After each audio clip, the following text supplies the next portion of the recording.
Fáilte go Suantraí Íosa, where we're looking at the readings for tomorrow, Monday, the 12th of February, beginning with the first chapter of the letter of St. James. From James, a servant of God and of the Lord Jesus Christ. James and the early church apostles see themselves as servants, and so are we. We are called into the joyful service of God. And he begins by telling us how to deal with our trials.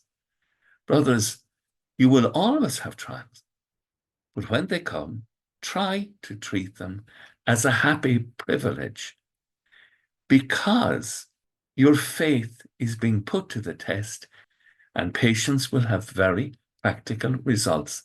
We will come to maturity in Christ.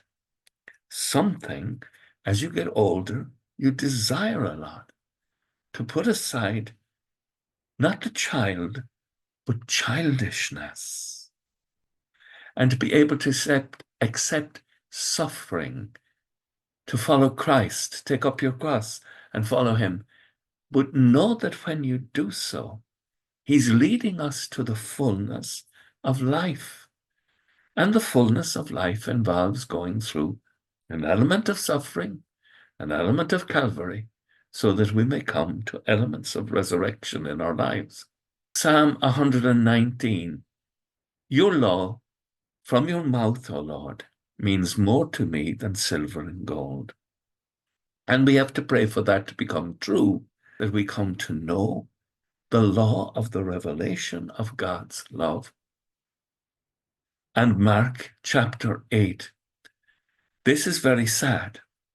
It sounds like Jesus is saying he's not willing to help them, because he says with a sigh that comes straight from his heart, why does this generation demand a sign?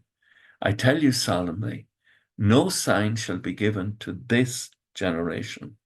Sounds like he's refusing to help, but that's not it.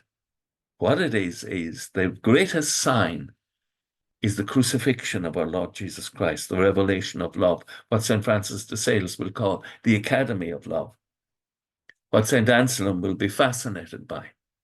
But they will be present on Calvary. They will be present at the sign, and they will not see it, because their minds and their hearts are closed through sin. They have made their own ideas a God, and they're serving that God and not the living God. May God protect us from living in such a way that we would be blind. May God give us the grace of conversion, that we will come to know the fullness of God's law of mercy and love, and that all mankind may receive the grace of repentance.